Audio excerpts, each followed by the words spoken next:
Hello, this is Justin Ruger with Accessible Beekeeping. We have Jonathan, our co-host, and our guest tonight is Beth from Tennessee. How are you doing today, Beth? Oh, pretty good. Pretty good. Glad to And be how are here. you, Jonathan? Doing pretty good. So tell us a little bit about how you got started in beekeeping and how long you've been doing it. Um, when I was 4, my grandfather put me and my sister on a log out in the garden, and he told us that if we stayed really calm, we wouldn't get stung. And I remembered that like it was yesterday, and it was my first lesson in being calm. And until I got my hives last year, I never got stung. And I've had plenty of opportunities. I've been in the middle of hornet swarms and uh, things like that. So, um, but my husband and I bought some property a few years ago, about 4 years ago, and I told him when we bought it, I said, I want bees. I've always wanted bees. I will always want bees. I'm going to have bees. I took 2 years and just read everything I could get my hands on as far as beekeeping is concerned and about the bee and biology and everything I could get my hands on.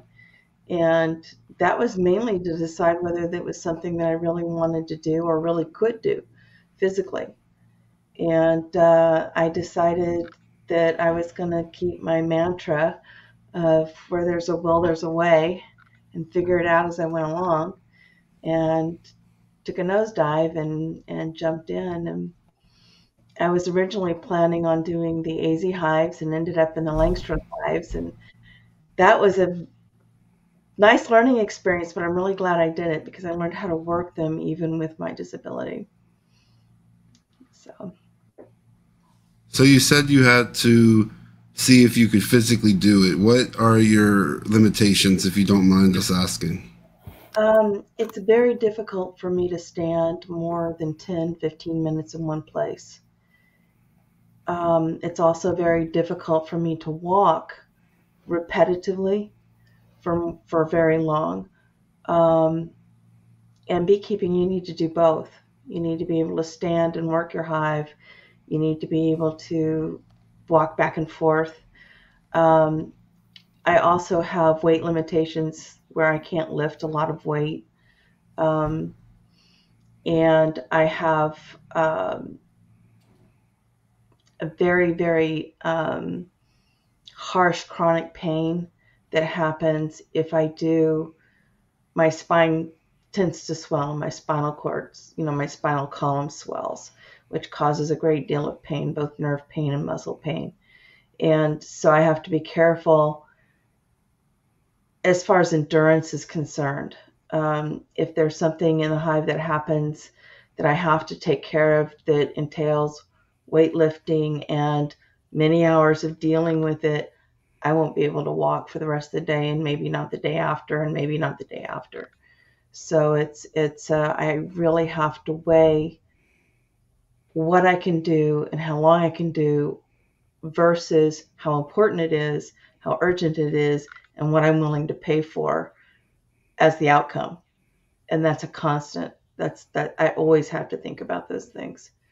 Um, if it's something that's an emergency that has to happen now and it takes all day to deal with, I have to shuffle the rest of my life around so that I can deal with the recovery period afterwards. So, I don't know if you got to see Jonathan's interview, but he has spinal bifida. Did I pronounce that right? Spina bifida. Yeah, that you have to deal with some of the same thought processes, right? Exactly. Yeah. A lot of weight restriction. I can lift some, but can't lift quite as much as what a lot of people do due to my weaker back, and I've had to figure out a lot of ways to get around that. And then, like you said, walking. I work my beats from a power chair, so not able to really stand and work like that. if I walk with a cane, then I can walk for much longer because I Mm. need that support. When I'm in the bee yard, I don't use a cane, and so Okay. I have to use my hands.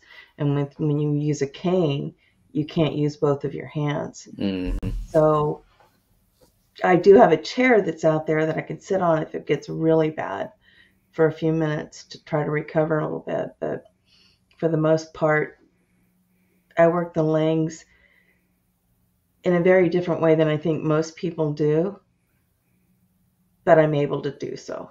Mm. And it's really rare where there's such an emergency that I have to just work and work and work and work. And when I get into the door, just tell my husband, "Don't talk to me. I'm going to go to the bed. I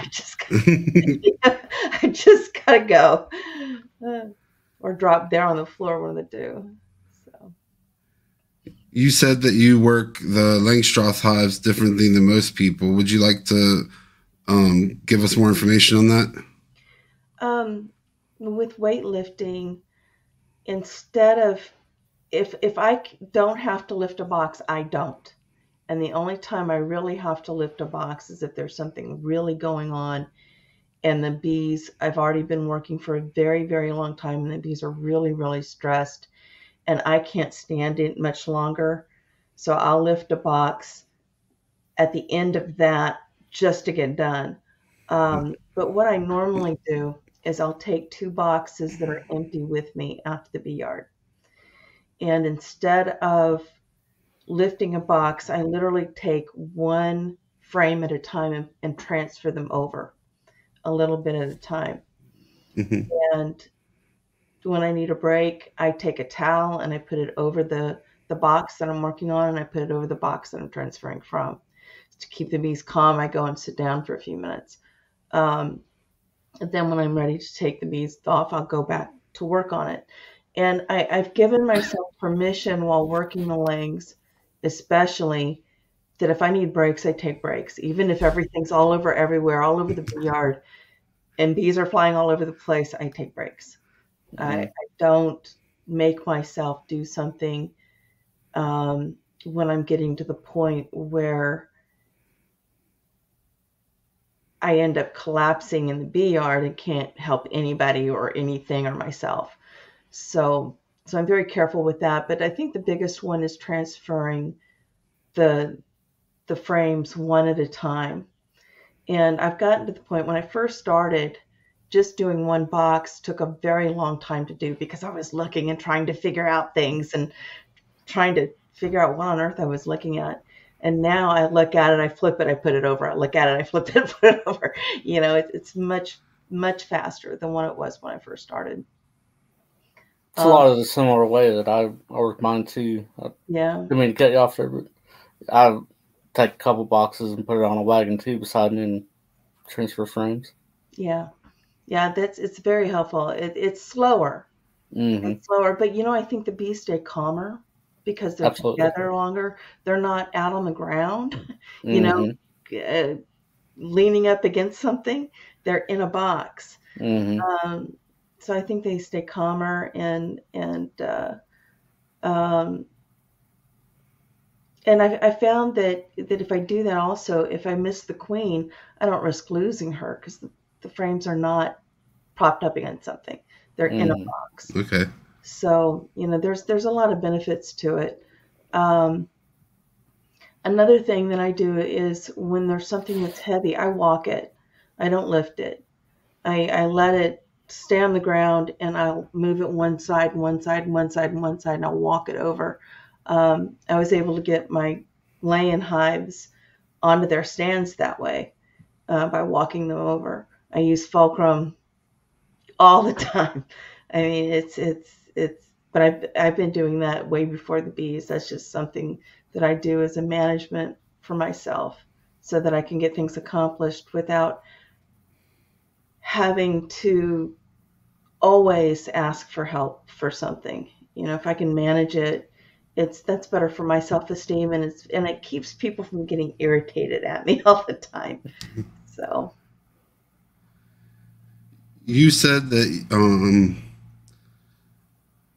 you have Langstroth hives that you just said you have a layings hive and that you were working on getting Sylvanian AZ hives. I know Jonathan and I follow you on Facebook, and I swear you do more than commercial beekeepers do. The last question went really funny. I wasn't able to hear it. I swear you do more work than commercial beekeepers do. Well, this last year, we're definitely building. I started out in the Lings because of COVID. I didn't plan on being in Lings at all, ever. I thought those were too heavy. I'm not even going to do it. But I'm glad that I thought that was a grace that I ended up in them, because I learned that if I shut myself off from something, I'm not allowing myself to grow in that, and find out about it. And I love the Lang Hive. I think it's just so versatile. But I have 8 AZ hives that I purchased a while ago. 4 of them I purchased before I ever got the Langs, and 4 of them I purchased this last year. And getting them painted and ready to go into the bee house, and then building the bee house. Neil just built the bee hut that's going to be temporary. That was a lot of work. Getting the lanes painted and done was a lot of work.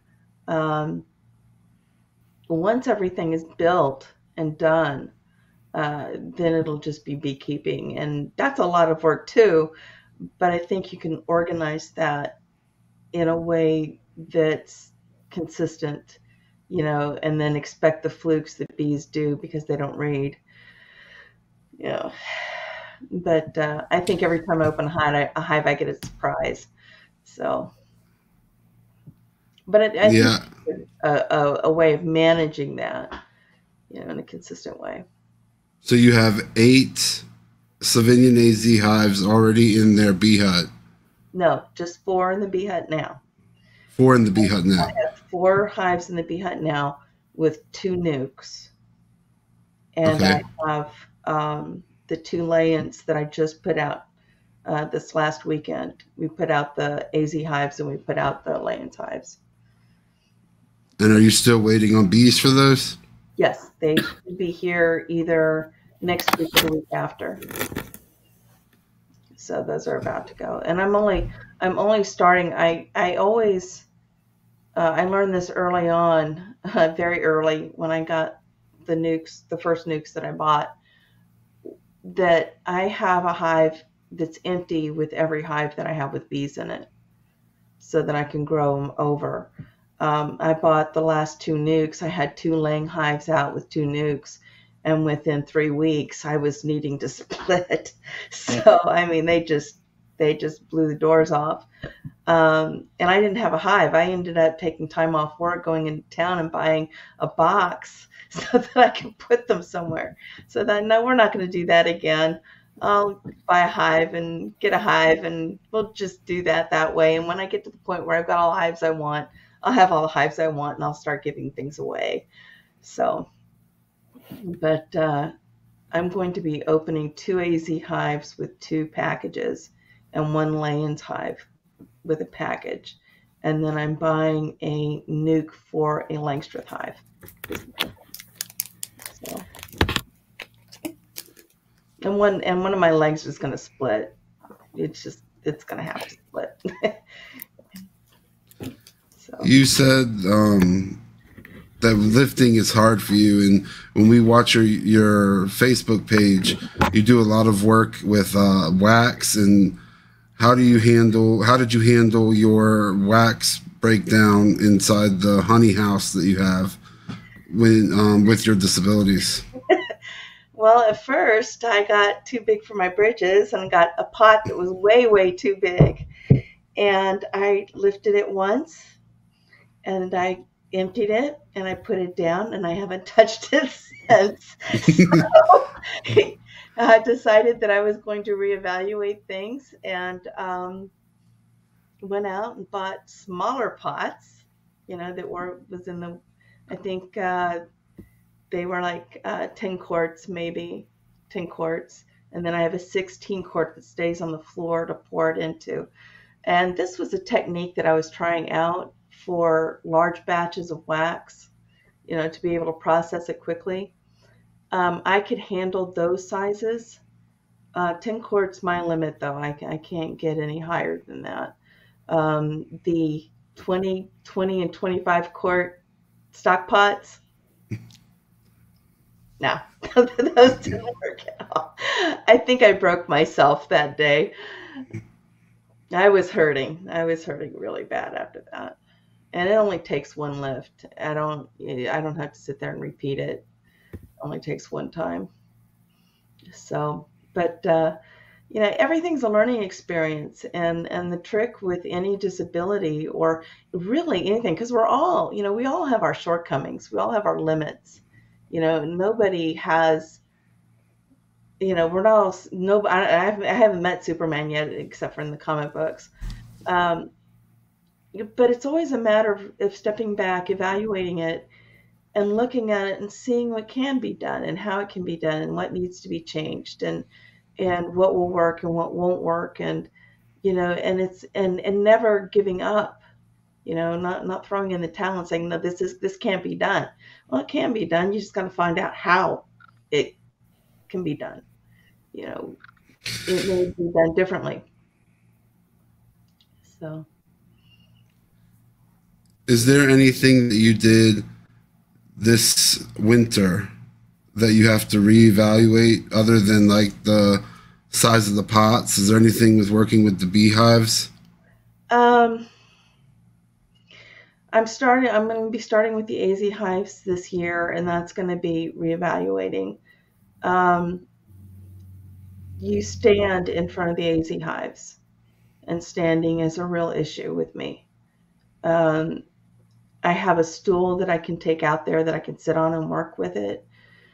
This winter was more about prepping and making sure that I had the equipment that I needed. The first year, I think every beekeeper probably deals with this, was a learning experience on what equipment you really need and what equipment you don't need, and how much money you're spending on equipment that you don't need. And finding out that nothing matches what you really do. So I went through everything and changed a lot of things. Painting is a real problem for me. It's very difficult for me to do because I have to bend over a lot, and I can't bend over. I can't stand up a lot and do, it's a huge challenge. So one of the things that I've done is all of my laying hives are now going to be echo dipped. You dip them in, okay. You stir them around, you take it out, you let it dry, and it's done. You don't have to sit there and stand and really do the physical labor. They're not as pretty, but they last just as long, and the echo treatment that I'm using is non-toxic. It's not harmful to the environment whatsoever, which I really thought was a plus. So, I think painting, doing that differently. If I can figure out how to paint the last, or how to do the last 4 AZ hives and echo treatment, I'm going to do that. Painting was hard. I think of something else, anything else. Being out in the cold doesn't react with the implant that I have in my spine right now really well. And I end up in a lot of pain because of that. So going out in the cold and checking on the hives was a real hard thing. I was on a heating pad almost all winter, this winter, to try to keep the pain level down. But I don't think you could have kept me away from the hives to, it wasn't gonna, I wasn't going to sit there and just ignore them. I wanted to make sure that they were doing well. And there were a couple of times when I needed to help them out. So I'm glad I did. I'm glad I went out. Is your husband into bees? At a distance. He's very interested. He's very fascinated by bees.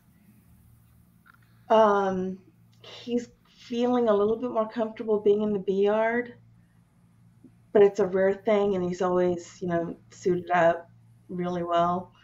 Um, he does not like to get stung, and what I think is funny is he doesn't get stung by my bees. He always gets stung by the red wasps that are here.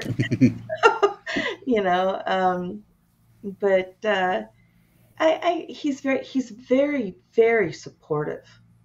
And that's wonderful. I mean, he does all the carpentry work, and he's willing to teach me what I don't know about the carpentry work because I really want to learn.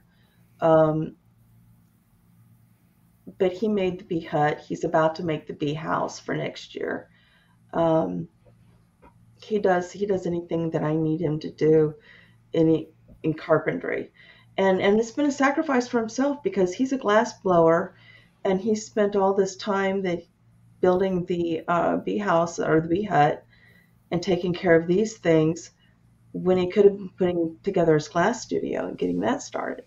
So yeah, he's wonderful, very supportive. That's amazing. It's definitely important whether you have disabilities or not to have a supportive person in your corner, Yeah, but it feels even more important when you have a disability.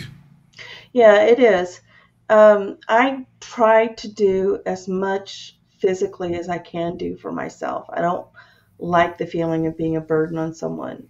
It's and that comes from when I first broke my back. I was really um, very, very. I was a rag doll. I had no arm control. I had no leg control. I had nothing. I couldn't speak for a while in any way that was really audible. Words would switch out, and it was. I had to learn how to speak again. Um, but the good thing is that I don't stutter anymore. So, but that during that period of time, it was really hard watching the people that I loved carry that for me Yes. in order for me to get back.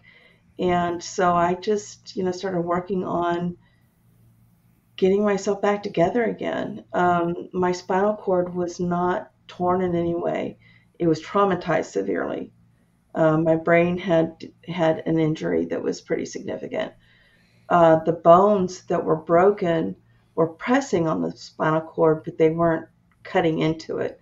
So I made my if I got my muscles working in my back strong enough, they could pull the bones out. And for a very long time, I was in the gym all the time, but I was very strong and I worked very well. I couldn't feel the bottoms of my feet most of the time, and I still can't. But I had a very functional life. I got to that point until my spine collapsed again when I was in my 40s, and then I went into surgery, and then it's been another different trek from the first one. If you could think of something that would help you in the apiary, some kind of hardware, what do you think would be beneficial to your apiary?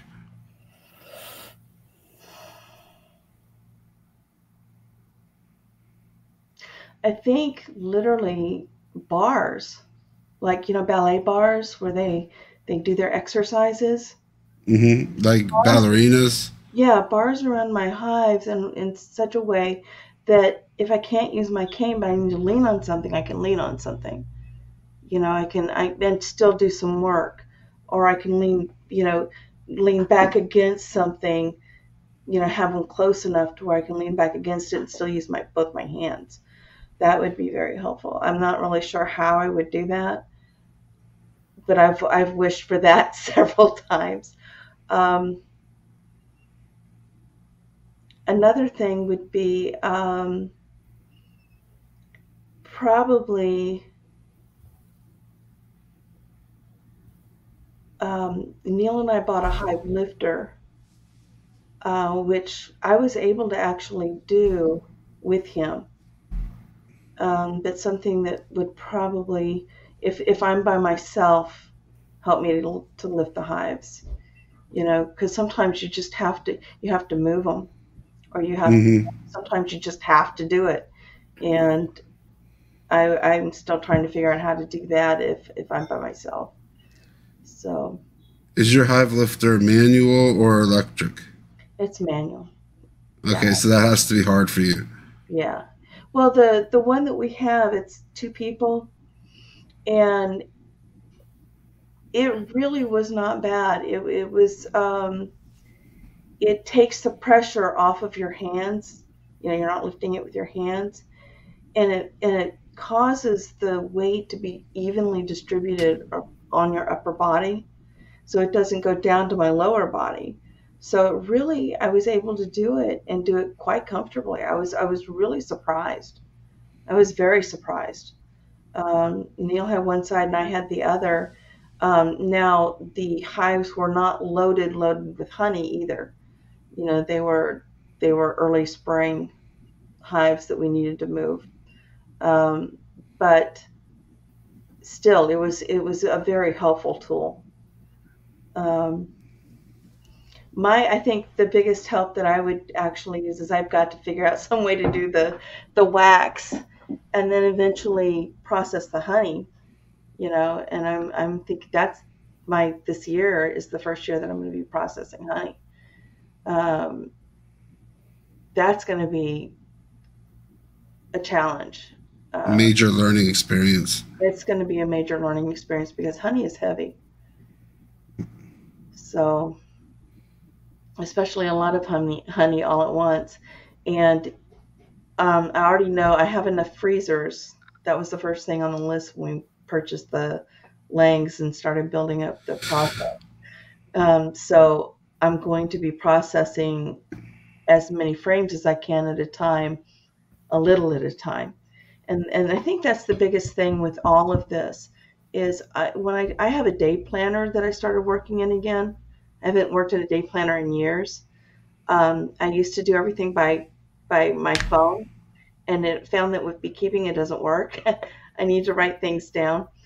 Um, I take the things that I need to do with the bees, or the things I need to do in the honey house, or the things that I need to do in the yard, or whatever I need to do, and I break them up into smaller pieces. And if I can break them up into smaller pieces,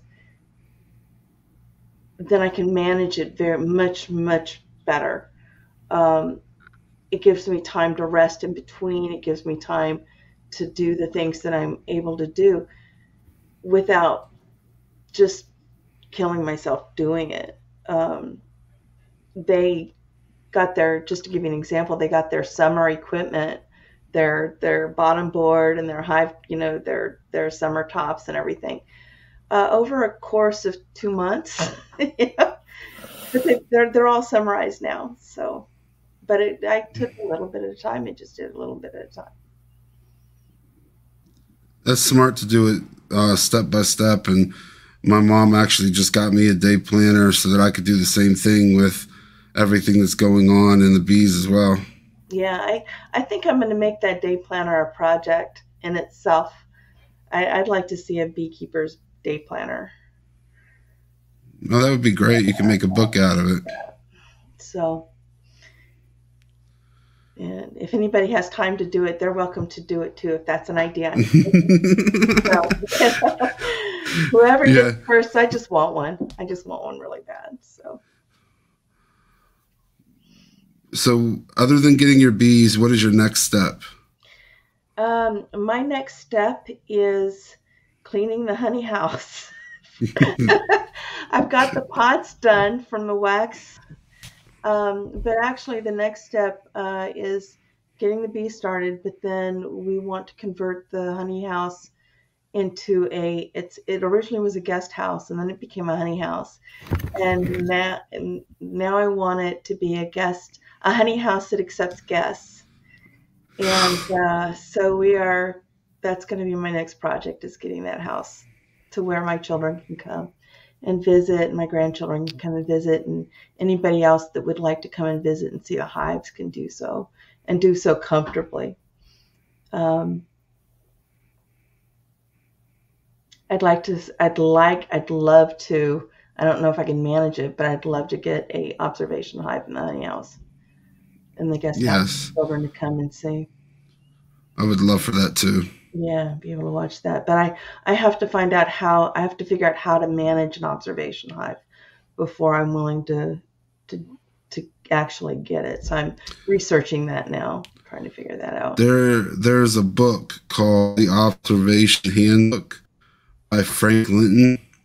I actually interviewed him last week, I believe, and he wrote it. And he's visually impaired, and he started off keeping bees with the observation hive before he ever went outside and started doing Langstroths. And I believe that's the only book on the market about using observation hives and how to take care of them. So I would definitely look into that and see what you think. Yeah, I just wrote it down. I'll look that up because I'm very interested. I know that my grandchildren just are fascinated with bees, and 2 of them would like to have their own hives, and so we're talking about that. They'll probably have them here for a while, and then eventually have their own hive for when they live, where they live, when they can work and afford to support it. I'm still trying to do that. Yeah, so am I. Well, is there anything else you can think of, Jonathan? I don't believe so. All right. Thank you so much for being here. It's been about 30 minutes of a wonderful time. And I just wanted to say, be different, be limitless, and continue beekeeping. Thank you, Justin. Thank you, Jonathan. Y'all have a good night. You too.